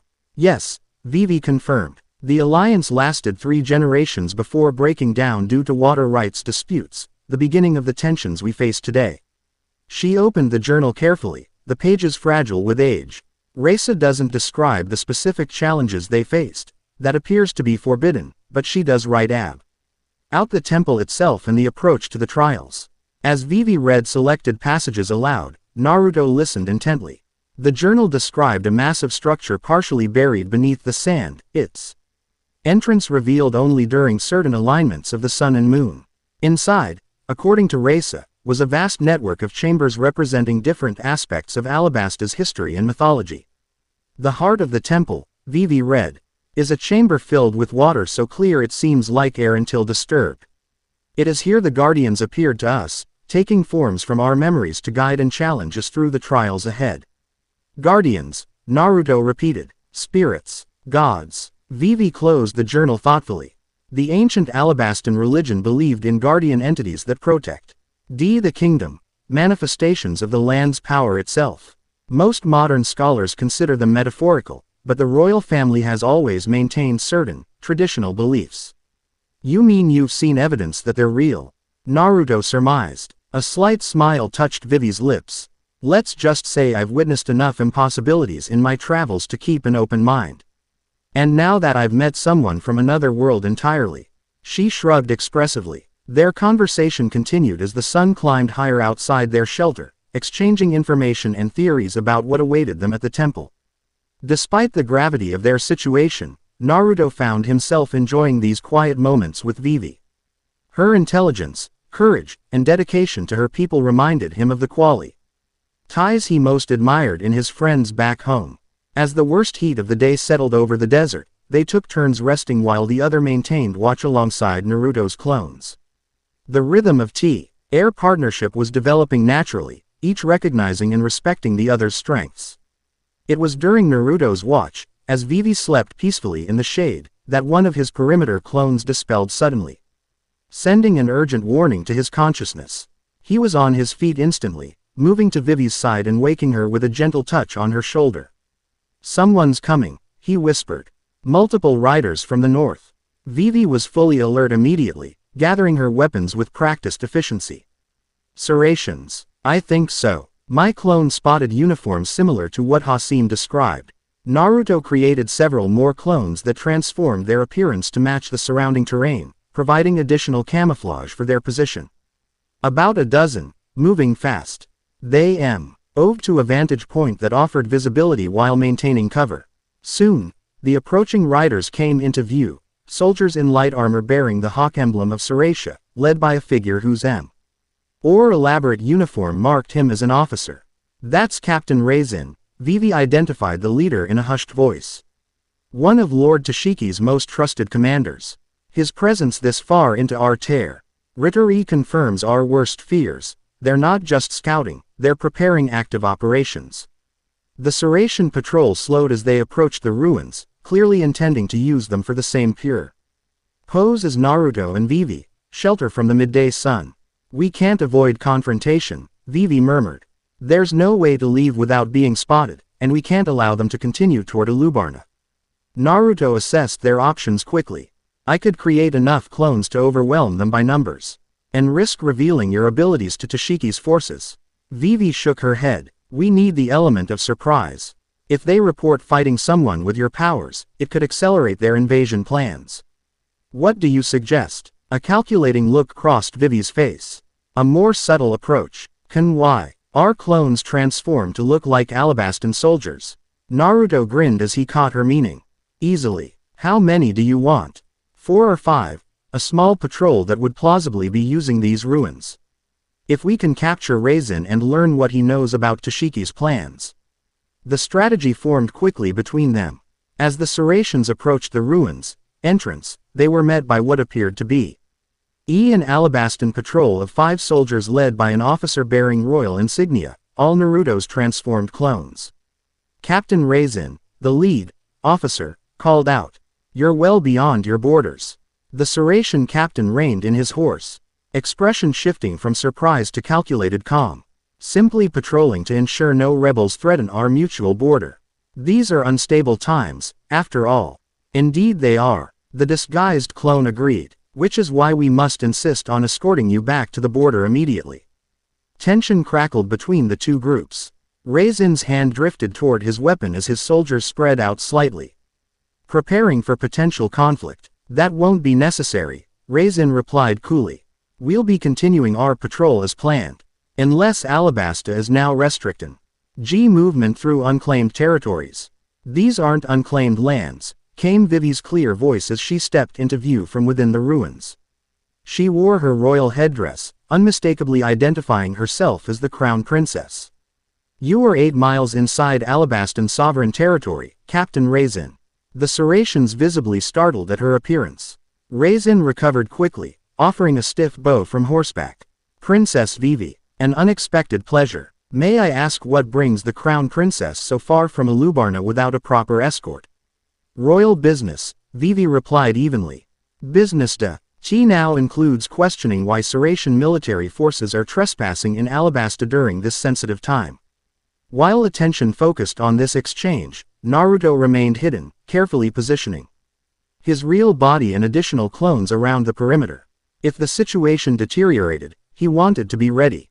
Raisin's expression hardened. "With respect, Your Highness, Lord Tashiki has concerns about stability in the region.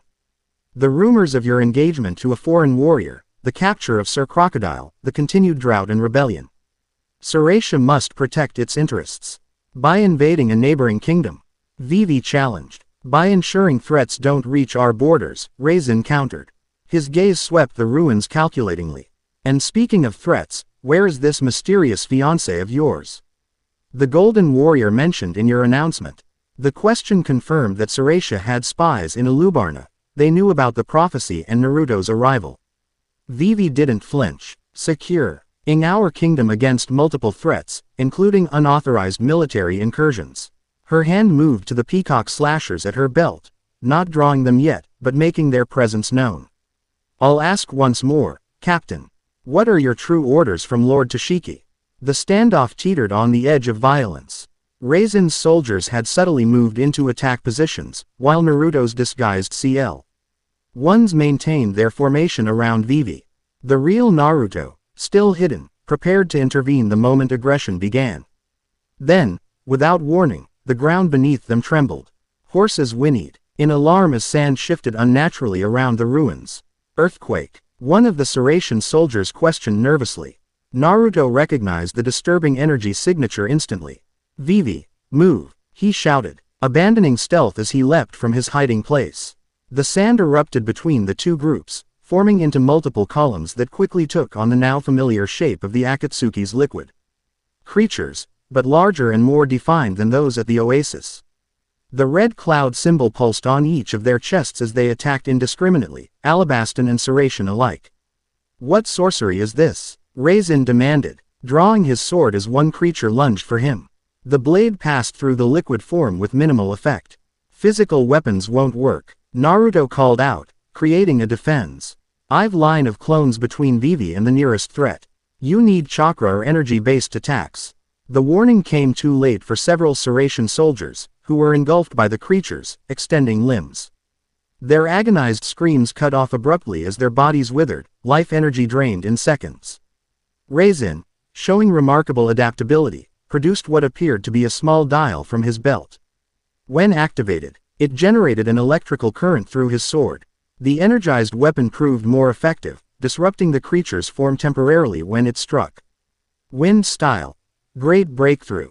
Naruto's attack pushed back several of the entities, creating space for Vivi to deploy her peacock slashers. The weighted chains spun with incredible speed in her skilled hands, generating enough force to disperse the creatures' liquid forms momentarily. We need to combine our efforts. Vivi called to the remaining Seratians. Stand with us or fall alone. The immediate threat overrode political tensions. Reizen barked orders to his surviving men, who formed a defensive circle with the Alabastans.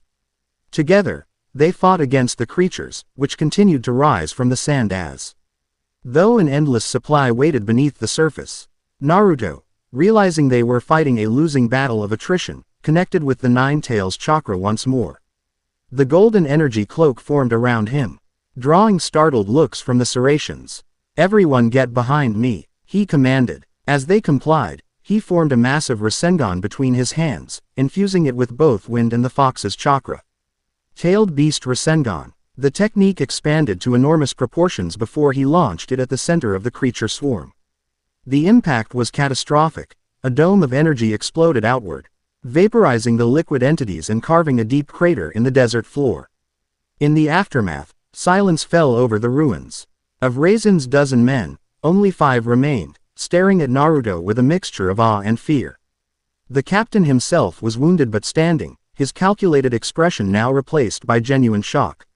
What are you? He asked Naruto as the golden chakra cloak faded. Before Naruto could respond, one of the wounded Seratian soldiers pointed a shaking finger toward the crater. Look, from the center of the impact zone, something was emerging, not another creature, but a swirling vortex of darkness similar to what the Akatsuki members had escaped through in Alubarna. As they watched, the vortex expanded, revealing what appeared to be a window into another place entirely. Through this dimensional tear, they could see a laboratory of some kind, where robed figures worked around complex equipment. And at the center, directing their efforts, stood a man Naruto recognized. Despite never having met him personally, his image was infamous throughout the shinobi world. Orochimaru. Naruto breathed, disbelief coloring his tone. The legendary Sannin, former Akatsuki member, one of the most dangerous criminals in Naruto's world, looked up as if sensing observation. A slow smile spread across his pale face as he spotted Naruto through the dimensional window. Ah, Naruto-kun. His voice carried through the rift with unsettling clarity. How nice of you to join our little experiment. I was wondering when you'd notice our activities. What are you doing, Orochimaru? Naruto demanded. How are you connected to the Akatsuki in this world? The snake Sannin's smile widened. The Akatsuki. Merely useful idiots following my instructions while believing they serve their own goals. As for what I'm doing, He gestured to the equipment surrounding him. Expanding my research, of course. This world has such fascinating energy patterns, different from chakra yet remarkably compatible. The perfect power source for my greatest achievement.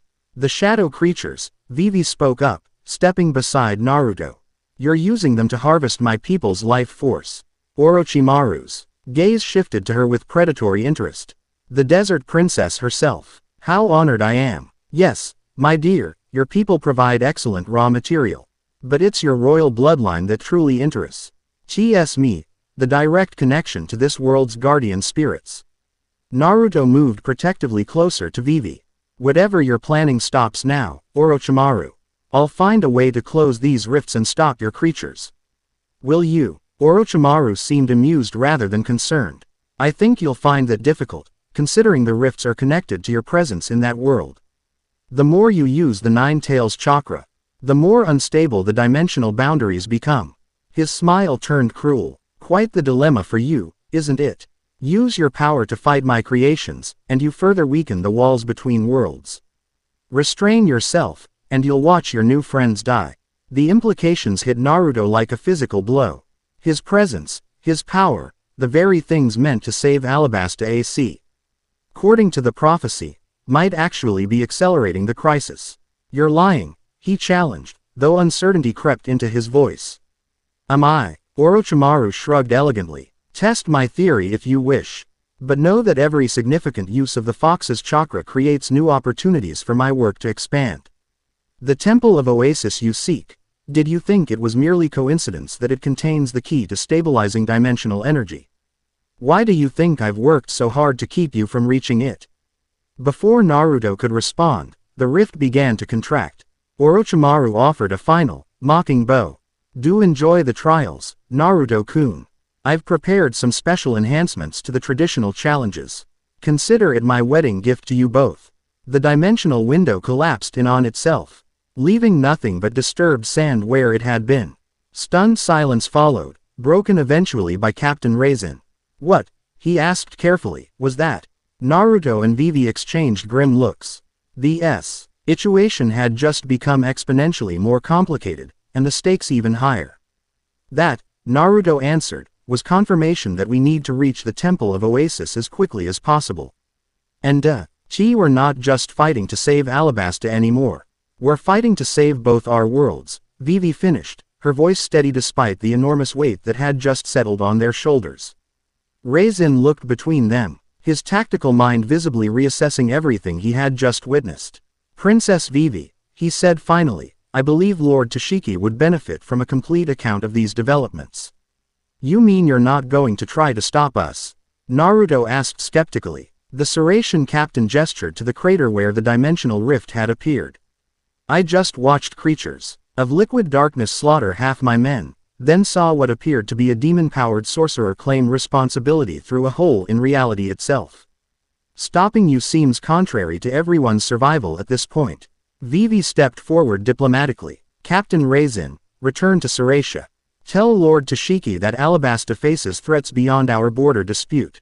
Request that he suspend any military action until we've addressed this greater danger. Raisin considered her words before nodding slowly. I will convey your message faithfully, Your Highness. But I cannot promise how Lord Tashiki will respond. That's all I ask. Vivi turned to Naruto. We need to leave immediately. If Orochimaru knows our destination, he'll only send more forces to intercept us. Naruto agreed, creating fresh clans to help gather their supplies while others assisted the wounded Saratians. As they prepared to depart, Raisin approached Naruto directly. This prophecy they speak of, the captain said quietly. Do you believe in it? Naruto paused, considering his answer carefully. I believe in protecting people who need help. The rest, he shrugged. I'll figure it out as I go. Raisin studied him for a moment longer, then nodded as if satisfied with what he saw. For what it's worth, warrior, I hope you succeed. Whatever quarrel exists between our kingdoms pales compared to the threat we witnessed today. With that tentative truce established, the two groups parted ways, Raisin and his remaining men heading north toward Saratia, while Naruto and Vivi continued east toward the heart of the desert, and the Temple of Oasis that awaited them there. Night descended once more over the endless dunes as Naruto and Vivi pushed deeper into the region known as the Deep Sands.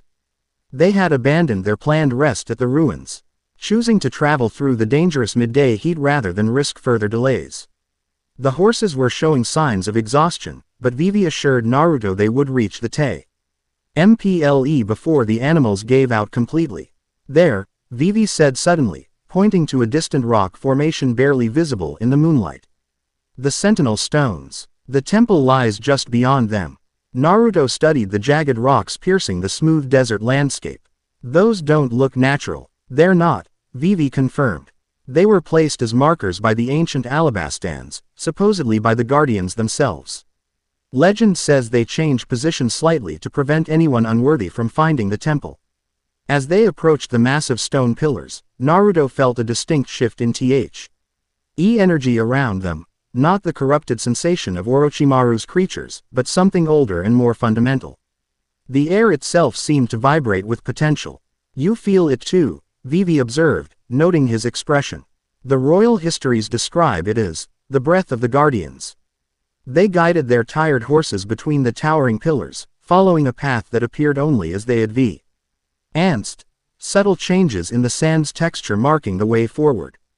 Beyond the sentinel stones, the terrain dipped suddenly into a massive depression that had been invisible from a distance. And there, rising from the center of this natural amphitheater, stood the Temple of Oasis. The structure was unlike any building Naruto had seen before.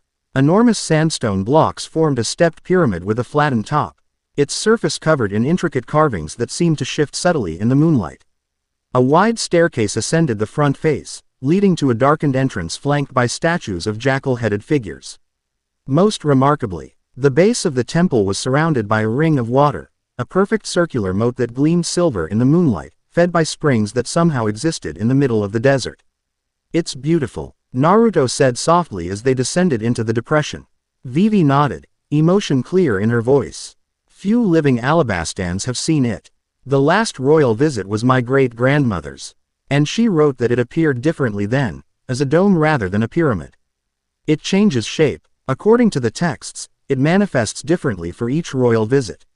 Reflecting the nature of the challenges within, they reached the edge of the moat, where a narrow stone bridge provided the only access to the temple grounds. As they dismounted, leaving the exhausted horses to drink from the pure water, Naruto created several shadow clones to secure the perimeter.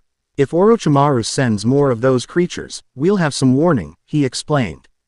Vivi nodded gratefully. Removing her travel pack and extracting Princess Race's journal, she flipped through the pages until she found the relevant passage. Upon arriving at the temple, she read, "We prefer med the traditional offering at the moat's edge, water carried from Alubarna, mixed with blood from both participants in the trial. This signifies the union of life forces and the connection of the capital to the ancient power." Naruto raised an eyebrow. Blood ritual. That sounds ominously like some of Orochimaru's techniques. The similarity is concerning, Vivi agreed, but this tradition predates whatever he's doing by centuries. And according to Reisa, it's necessary to open the temple entrance. From her pack, Vivi removed a small crystal vial containing water. "From the sacred pool where you first appeared," she explained. "My father insisted I bring it." Naruto nodded, understanding the symmetry. "So we both add blood to it?" "Yes." Vivi produced a small ceremonial knife with the royal crest on its handle. "Just a few drops from each of us." They performed the ritual as described in the journal, each adding a few drops of blood to the vial of sacred water. The liquid inside emerged strangely when their blood mingled, taking on a subtle purple glow. Vivi poured the mixture into the moat at the bridge's edge. For a moment, nothing happened. Then the water began to glow, spreading outward from the point of contact until the entire moat illuminated the temple grounds with soft blue light. Across the bridge, the darkened entrance to the temple slowly illuminated from within, an invitation to proceed. "I guess that means we're accepted," Naruto observed. "Or at least worthy of facing the trials," Vivi amended, replacing the empty vial in her pack. Being accepted would mean successfully completing them. They crossed the bridge side by side, the stone warm beneath their feet despite the cool night air. As they climbed the massive staircase toward the entrance, Naruto couldn't shake the feeling of being watched, not by enemies, but by something ancient and evaluating. The Guardians, Vivi whispered, apparently sensing the same presence. They're aware of us now. At the top of the stairs. They paused before the entrance, a doorway carved with hieroglyphics and images of past rulers. The illumination came from some unseen source within, casting long shadows across the temple facade. Ready? Naruto asked, offering his hand to Vivi. She took it without hesitation, their fingers intertwining with a naturalness that surprised them both. Together, she agreed. They stepped across the threshold and into the Temple of Oasis. The moment they entered, the air shimmered around them, and the entrance behind sealed seamlessly, as though it had never existed. Before them stretched a vast chamber unlike anything they could have expected. Instead of the temple interior, they found themselves standing at the edge of what appeared to be Alubarna itself, but an Alubarna transformed by drought into a wasteland. The buildings stood abandoned, sand drifting through empty streets, the once vibrant city reduced to a ghost town. An illusion, Naruto wondered aloud. A vision. Came a voice from behind them. Or perhaps a possible future. They turned to find a figure that made Naruto's breath catch, a tall man with spiky blonde hair and a white cloak adorned with flame patterns. His face, so similar to Naruto's own but older, regarded them with calm blue eyes. "Dad," Naruto whispered incredulously. The figure smiled kindly. "Not exactly, Naruto. The Gwa, Rdians take forms from your memories, those who represent guidance and wisdom to you. To the princess, I appear differently." Vivi confirmed this with wonder in her voice. "I see my mother. The first trial begins now," the Guardian announced. "You seek to unite your powers to save Alabasta. But first, you must understand what failure would mean. What you see before you is one possible outcome if you do not succeed. Alabasta consumed by drought, its people scattered or perished, its legacy lost to the sands." The ghostly Alubarna around them shifted, scenes of suffering and desperation playing out like memories. Children crying for water, families fighting over meager resources, palace guards defending the last reserves against desperate citizens. "This is what Crocodile wanted," Vivi said softly, pain evident in her voice. "What we prevented once before. And what Orochimaru would allow as a side effect of his experiments," Naruto added grimly. "Draining the life energy from people and land alike." The Guardian nodded. "Your understanding is the beginning of wisdom. Now, your first trial. You must find the source of life within death, the wellspring hidden in the wasteland. Together, you must restore what has been lost. But each can only use the other's strengths, not your own." With those cryptic instructions, the Guardian faded from view, leaving Naruto and Vivi alone in the illusory ruined city. "Each can only use the other's strengths," Naruto repeated thoughtfully. "So I can't use my chakra or techniques, and you can't use your knowledge of Alabasta or royal abilities." Vivi nodded, processing the challenge. "We have to rely completely on each other. I think that's the point. Testing our ability to function as true partners, not just two individuals with a common goal." "So what strengths do I have that you could use?" Naruto asked. Vivi considered the question seriously. "Your combat instincts, your creativity in problem solving, your ability to see unexpected solutions where others see only obstacles." She smiled slightly. "Your determination that borders on stubbornness." Naruto grinned at the assessment. "And you have diplomatic training, knowledge of desert survival, insight into people's motivations, and the ability to stay calm under pressure. So we need to approach this with your creativity and my analytical skills," Vivi summarized. "Looking or a source of life within death, a wellspring in a wasteland." They began exploring the illusory Alubarna, which appeared completely deserted yet disturbingly detailed in its depiction of collapse. Buildings crumbled, sand drifted in dunes through once busy streets, and withered plants decorated what had been gardens. If this was real, Vivi mused, where would the last water be found? Not the obvious places. Those would be emptied first. Naruto considered the problem from his perspective. "In my experience, the most valuable things are often hidden in plain sight, protected by misdirection rather than obvious barriers." They continued their exploration, eventually reaching the central plaza where they had made their announcement only days before.